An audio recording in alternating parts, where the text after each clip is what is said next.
Today's podcast on life and living is slightly different to our normal, where I would interview a guest on the show. But today is somewhat different because this is just going to be a conversation, and it's a conversation between myself and my colleague John O'Gorman. John, you're very welcome. Thank you for Thanks, joining me John. here. Cheers, John. Just, just to give a bit of background, John and I work together a lot on team programs, and we really focus on, optimizing the potential of teams. And we use what a process and a metaphor for the pit stop. And so, John, you might just explain very briefly what a pit stop is so that people have an understanding of it, and then we can get into some of the topics, because we want to share some of the stuff that's coming out in recent times, particularly if you look back over the last 18 months or so with COVID. What are some of the things that are coming out? And then we'll just focus in on one topic, but maybe just give a very brief kind of summary of what pit stop is. Yeah, so I guess a pit stop in Formula One helps the driver and the team make some fine tunes and improvements when they're out on the track, all with the intention of giving them a better chance to win, essentially. In business, a pit stop is all about finding what's working, finding what's not working, and fixing what's not working, but doing it with speed, doing it with intensity, doing it with a commitment, just like in Formula One. In Formula One, they use data. In a business pit stop, we use data. We use two types of data: quantitative data and qualitative data, and we merge those two together to help teams identify quantifiable improvements. And typically, pit stops can, as I say in Formula One, bring you up the places on the grid. Pit stops in business can give you this quantifiable improvement, and unbelievably, we've proven, John, over the years that it can drive out 7 to 25% improvement in what we call performance and potential, which is amazing, and it's actually very rewarding for both the team and for us as coaches. Yeah, I know it is. And I think one of the things too that I sometimes underestimate the value of, and I know that you and I've talked about this previously, but is that during the pit stops, it is the opportunity for the teams to have conversations that they wouldn't otherwise have, and that really does help, doesn't it? Yeah, you got to slow down to speed up. And metaphorically, just staying with the Formula One pit stop, which I'm passionate about, the drivers actually have to slow their vehicles down coming into the pit lane. And we often find with the teams that we work in financial services and pharmaceutical, particularly, it's helping them to slow down, to give them a time to think, to give them a time to reflect on what's working and what's not working. And without that time to reflect, improvements are very difficult to find. And you're just going through the daily churn unless you're able to take the pause and the time to reflect. So I think, yeah, time to reflect is the key, one of the key. Yeah. And one of the reasons we thought we wanted to kind of get on here and talk about and to share what we've kind of seen, and particularly I think over the last kind of 17 months, whatever it is, since COVID hit, and people's way of working changed very dramatically, and are still changed, and will change going forward. It's not going to go back to the way it was. But I thought it was just interesting for us to kind of share some of the things that we have found, and kind of some of the things that's come out for me. I'm interested, kind of things that were jump up for you. One was me, around the right way of working, around the clarity and results, around the priorities. What are the other sort of things that jump up for you? I think right now, a lot of the teams we work with are trying to do too much. There's lots of strategic initiatives, there's lots of strategic priorities, and they all seem to have an equal weighting. And you're kind of saying to yourself, wow, there's 12 strategic priorities. Can this team who are already working to the bone, deliver all 12, or how do they sequence them? So that's one of the things that's bubbling up for me right now with teams, how much they're trying to achieve, and everything being important. So how do you make sure that, the things that we are working on are the right things to be working on at this point in time, and that they are contributing to those results that you talked about earlier on. That's one of the things that I'm seeing. I am seeing a level of pressure within the teams, and people are feeling the pressure themselves, which is, the reality is there's a lot being talked about of potential risk of burnout. I think that's real for a lot of people, and you and I have seen members of teams that we've worked with even in the past 2 weeks, where the hours that they're working, are, some might look in and think are crazy, but people feel they have to do them. So one of the key things that we've been asking teams to think about is this right way of working, and can they apply, which you're familiar with, the concept of 7 rights, or what we call performance design, which I'll call out for the viewers. Have you got the right people in the right roles, doing the right work, working together in the right way, with access to the right resources, getting the right rewards, focused on the right results, 7 rights. And can they use those 7 rights to win back, even if it's just 30 minutes a week for themselves? Winning back 30 minutes a week doesn't mean you've got to give it back into the work. It could be 30 minutes back to actually go and take a walk, or take that fresh air, or have a lunch. God forbid some of the executives we work with, John, aren't even taking lunch right now. That's right. Yeah. Taking lunch at the laptop. Yeah. But I mean, what I'd like us to do over kind of a series of these conversations is to pick a number of those different topics. But can we go back and just talk about the 7 Rs, the 7 rights, the right people in the right roles, because that's very, very often a kind of a starting place where we work with teams. And one of the things that doing the right work, and very often it's in that right work, right way piece where we find the issue. And one is around the clarity of roles that I thought, and I went back, because you were doing this today, and I went back over some of the data of some of the teams that we've worked on. Yeah. And just, it was just the last number that I just went through to look at some of the data, and the role clarity, the range in terms of role clarity, how clear they were about their roles, was between 51 and 65%. Right? When you look at that, I mean, and that wouldn't be terribly different from what we see right across the board. But when you look at that, it is extraordinary, isn't it, that the clarity on roles, that there's that such lack of clarity on roles, isn't it? Or maybe it isn't surprising. Yeah. So I guess how that lands on me is, in the teams we work in, you'd expect you kind of think, yeah, they should be absolutely clear on their roles. But then you look at the types of teams we work in, you go, they're cross-functional. These people have to work in cross-functional environments. They're very senior people. And you look and you say to yourself, when was the last time they actually pulled out the role descriptor and go, is that still relevant? Yeah. So you've got this thing going on in the head. I have a defined role, and this is what your brain is telling you, versus this is the work you're actually doing. And there seems to be a collision there. So what I put down, that role clarity, role gap, role overlap piece too, is that there's a conversation just not being had. So there's a head of marketing and a head of sales and a head of operations, and they're saying that for example, that role clarity is between 50 and 60%, and they're going, okay, so what conversation do you need to have to move the dial up on that, so that there is absolute clarity? And it shouldn't be a performance loss. We would describe it at a rating of 50%, it's a performance loss. Yeah. If we move the dial up to in the 80% plus zone around confidence and satisfaction in that area, well, then it becomes a source of performance gain. And I think it's really important for people to kind of get familiar with the concept of, if there's things broken, it's a source of performance loss. Or if you look at it from the mindset of kind of that growth mindset, which is the popular stuff coming out of the States at the moment, we hear a lot about it, is you see it as a potential performance gain, but there's a gain. It's either a gain or a loss, and we've got to be able to quantify that. So I kind of think role gap, role overlap, role clarity, it comes down to what conversation isn't being had. Yeah. And I also think that, sometimes when, saying that, sometimes say, well, is that the fault of the leader? Well, it's a fault of both sides, actually, isn't it? It's because it's a two-way street. It's not a one-way street. Absolutely. If you're not feeling that there's clarity, and you're in an organization, you're in a team, why would you not have the conversation? And I guess, some of our other coaches would say, well, maybe it's not safe to have that conversation. Maybe that's the other side of it. You know what I mean? Which brings us into a whole other. Absolutely, yeah.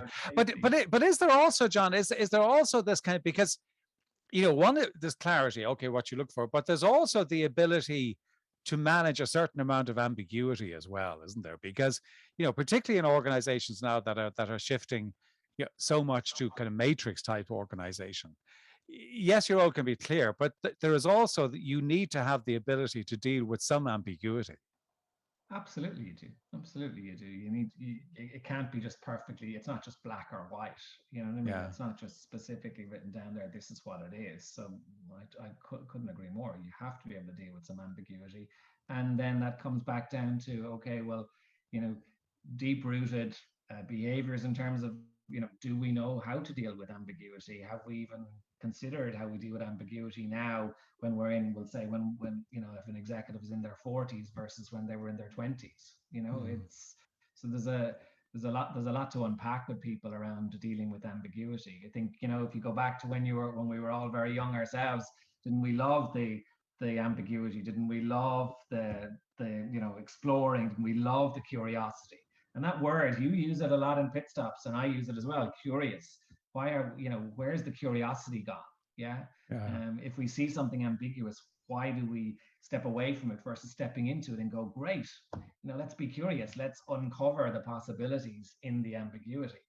Mm. Um, and sometimes, John, that's some of the work that we have to do to help teams to be curious and Yeah. to help teams, listen to each other and do some deeper listening and, just get that curiosity dial up a piece. Yeah. I, That's I, I think I mean, because to align to that is, going into one of the other R's, and, not necessarily saying that we go through every all seven, but we talk about the right, they're doing the right roles, but doing the right work. yeah. And what I'm coming across is that, for me, very often there can be a lack of clarity around the right work because we are not really clear about priorities. Yeah, so we have a test, as you know, and right work and right way links to what we call what are the key priorities that this team needs to deliver, which is the specific work that needs to be done in the immediate term. Yeah. Mm. Then, these are our priorities, but these priorities help us achieve these results. And what are the key results? So priorities, results, and then there's a lot of talk, obviously, all the time about what's the purpose of the team. But in this period of time, what we found is it's a fit for purpose. We're in COVID. We're in the middle of Yeah. pandemic. The reality is we're going to be in this flux for a period of time. So what's the purpose that the team can galvanize the team in the next 9 to 12 months? So have we got clarity on our right priorities, right results, and a fit for purpose? And if you've got that, and you've got a full alignment there, which we know is very difficult to achieve. Yeah. And in most teams, that's an area that needs to be worked on. So when you've got that, it tends to improve the right work and the right way. Mm. But if you don't have that, it has an impact on right work and right way, and it pushes what we call, the scores down on right work and right way. Yeah. So, it's the interconnection of all these things, obviously, that's really, really, really, really important. But for your listeners, if I ask them a question, pause for a minute and say, on a scale of 1 to 10, how confident are you that your team is fully aligned behind their top 3 to 4 results? Mm. And if you're not saying 8.5, 9.5 out of 10, well, it's probably that area is probably a source of performance loss for you. That's something that yeah, that kind of comes to mind as you're Yeah. talking. It's the interconnection. And it is that interconnection, because the other one that's, because they very often do land, as we know, between that and also the right way of working. And again, I just went back through over the last couple of analytics we did on teams, and the range there, the way of working, people were saying it was between 56 and 69%. Right. Yeah. And of course, we know also that one of the, people talk about how we work together, how we communicate, all that, but it's also how we find time to do the work. Because you look at people, the schedules are just getting blocked. People are going wall to wall, going Zoom to Zoom, WebEx to WebEx, Teams to Teams. It's just a kind of a constant, and there isn't the time to actually get the work. And if people can really figure out, and very often when we challenge it, and it was interesting, you and I were in a very recent pit stop where the conversation was, well, we were going to all these meetings, and somebody threw in the question was, well, why are we going to all the meetings? Do we go just because they're put into our calendar? Are we really clear about it? and is this actually the best way of kind of using the time? How do you think teams, because I think this is a challenge, how do you think teams can break the cycle of just continuous meetings? Yeah, it's a difficult one, isn't it? Yeah. Particularly in the large corporate environments where meetings are being set, and what we're based. I one of the causes that I'm seeing around all this Zoom fatigue or WebEx fatigue or Teams fatigue is that meetings are going in the diary, and the person who's organizing the meeting is a very senior executive, and people go, I better go to that. Yes. Yeah. And so, like, and then when you talk to the senior executive and they go, oh, well, they were just included on that email as an FYI, I didn't expect to see them there. So you're there going, so there's a miscommunication there. Yeah. I'm including you in the invite so you know the meeting's going on, so you don't feel left out. I didn't actually intentionally mean you all had to be there. So there's something for senior executives, in the scheduling of meetings, I think that needs to be looked at. I think also then, if you go back to the 7 rights, we need to be able to turn around when we walk into these collaborative settings. And I don't just call them meetings, because they're same with projects, in projects as well, saying what is the right result for us coming together, and getting clarity on that. Well, the right result is we're here to have a dialogue on a certain topic, and no, we don't need to make decisions. So that could be one result. Or we need to have a come together for 30 minutes and make a specific decision. Are people who are bringing people together as clear on what the right result is, and is everybody in the meeting clear? So, and if you're not, well, then should you speak up? Should you, say, what it could, I'm curious. So there's back to the word, and you and I have all these things that we've picked up over the years from various different coaches ourselves, to make it safe. I'm curious about what the result is for this meeting, or I wonder, could we just recap on the result? There's, some of the tactical things to apply. So it's complex. Intelligent people aren't calling meetings for no reason. Yeah, yeah.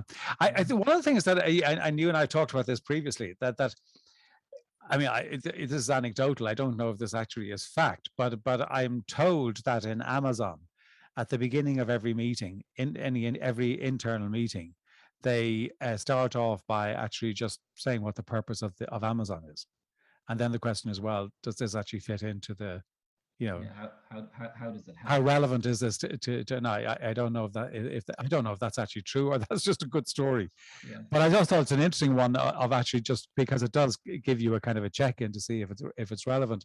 Yes. The other person I interviewed, a very interesting guy, Stephen Rogelberg, is from the US. He's a professor, and he wrote a book on meetings. And he was saying that one of the things to do was to write.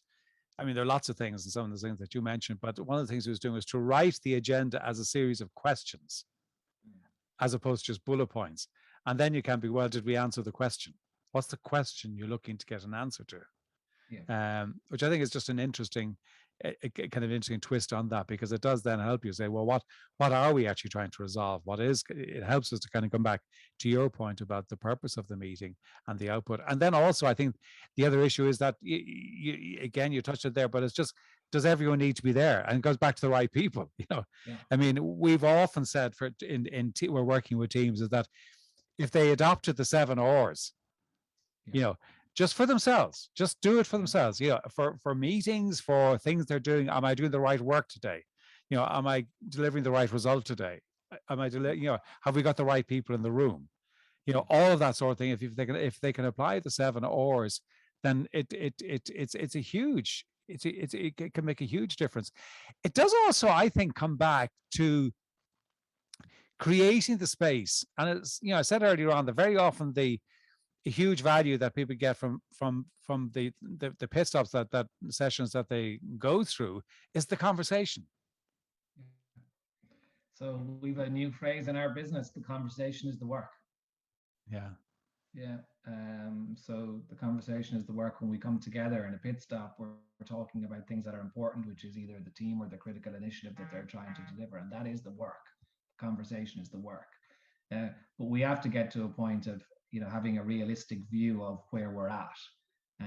There's no point in having this kind of, rose tinted view. Well, we're a wonderful team and we're peak performing, or the term that we would see used a lot. Oh, we're a high performing team, but yet when we run the data analytics, the data doesn't say that this group of people is a high performing team. It actually proves they're a high performing group of people, but they're not a high performing Yeah, team. yeah. So and there's a difference, and that's another topic. I go back to a Formula One pit stop. If any of your viewers just go and type in Formula One pit stop and watch a pit stop happening in under 2 seconds, you will see the right people in the right roles doing the right work in the right way with the right resources, focused on the right reward, which is to get the driver back out onto the track as quickly as possible to get the right result. The driver does not hop out of the vehicle to change the tires. No. A lot of what we're seeing in business environments right now is the driver of the metaphorical team is hopping out to help change the tires because the pit team are unsure of the right work, the right way, and the right roles. So it's interesting that the pit stop metaphor is a very strong metaphor for setting up teams in the right way. Formula One designed their teams. I would ask your listeners, are you designing the team in the same with the same rigor that a Formula One pit team would be designed? Right people, right roles, right work, right way, and so on.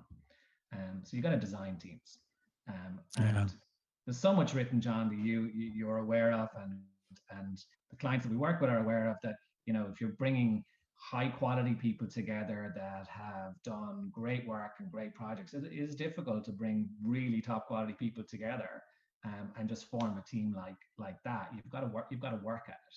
And one of the things, if I was to say there's a bit of a bugbear on my part, is we would have clients all over the world who like to look to sport to say, there's our example of a team, and then you start to probe and you say, how often does that sport team get together? How often do they train? What data do they use? How often do they look at it?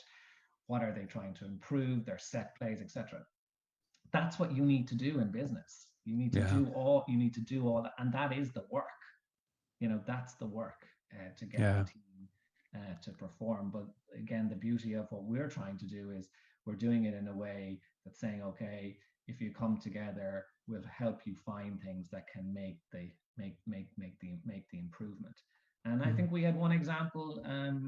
We did have one example only last week, where a team had rated themselves at a performance potential dial of 61. After 12 weeks, that had moved up to 66. That's right.